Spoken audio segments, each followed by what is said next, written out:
Santo Thomas Rasul. Thomas lahir di Galilea dan dikenal sebagai salah seorang dari ke-12 Rasul Yesus. Perihal tempat dan waktu dia dipilih menjadi rasul tidak dibeberkan di dalam Injil-Injil. Banyak keterangan tentang pribadinya dapat kita temukan di dalam Injil Yohanes. Thomas, yang disebut juga Didimus, artinya kembar, adalah seorang nelayan pembantu. Ia tidak memiliki perahu sendiri seperti Petrus dan Andreas. Hidupnya hampir selalu serba kekurangan. Hal inilah yang membuat dia bersikap selalu hati-hati, pesimis, dan cepat menyangka akan terjadi hal yang buruk atas dirinya.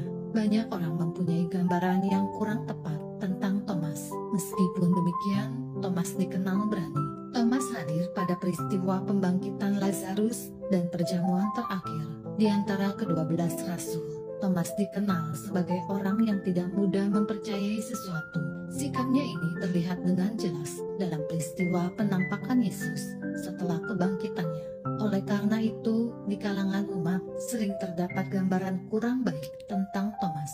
Setiap kali namanya disebut, yang terbayang di benak mereka adalah seorang rasul yang tidak mau percaya kepada suatu hal yang belum disaksikannya sendiri. Ketika Yesus mendengar bahwa Lazarus meninggal dunia, ia berkeputusan untuk kembali ke Yudea. Padahal baru saja orang mau melemparinya dengan batu di daerah itu. Setelah para rasul gagal menahan Yesus, Thomas dengan tegas mengajak, "Ayo kita pergi juga, biarlah kita mati bersama-sama dengan dia." Thomas tidak mau membiarkan Yesus pergi sendirian menantang bahaya. Thomas adalah orang yang terus terang, polos, dan tidak malu-malu menyatakan ketidaktahuannya. Pada perjamuan terakhir ketika Yesus berpamitan, Thomas bertanya dengan polos, "Kami tidak tahu kemana engkau pergi, jadi bagaimana kami tahu jalan ke situ?"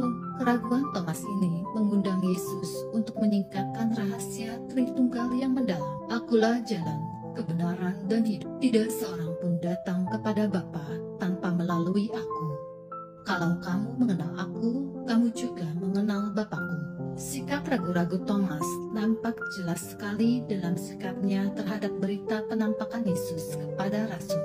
"Sebelum aku melihat bekas paku pada tangannya, dan sebelum aku mencucukkan jariku ke dalam lambungnya, sekali-kali aku tidak akan percaya."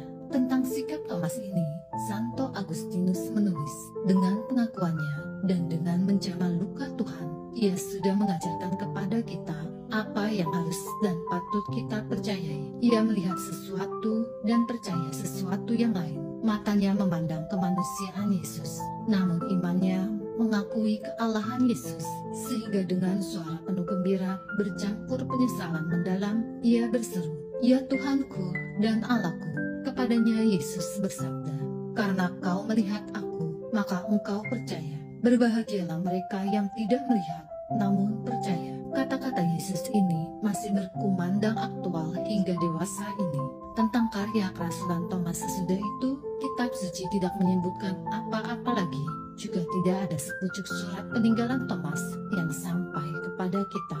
Menurut tradisi yang dibenarkan oleh Santo Ambrosius dan Hieronymus, Thomas menyebarkan kabar gembira ke arah timur dengan mengikuti jalan para pedagang, yaitu ke Syria, Armenia, Persia, dan India. Dekat Madras di kota Malaipur, Thomas menerima mahkota kemartirannya. Orang Kristen India Selatan, lebih-lebih di sepanjang pantai Siro Malabar, percaya bahwa Thomas mempertobatkan Raja Gondapur dan bahwa mereka adalah keturunan orang-orang Kristen abad pertama. Thomas mati ditusuk tombak dan relikwinya masih tetap ada pada waktu makamnya dibuka kembali pada 1523. Santo Thomas, doakanlah kami.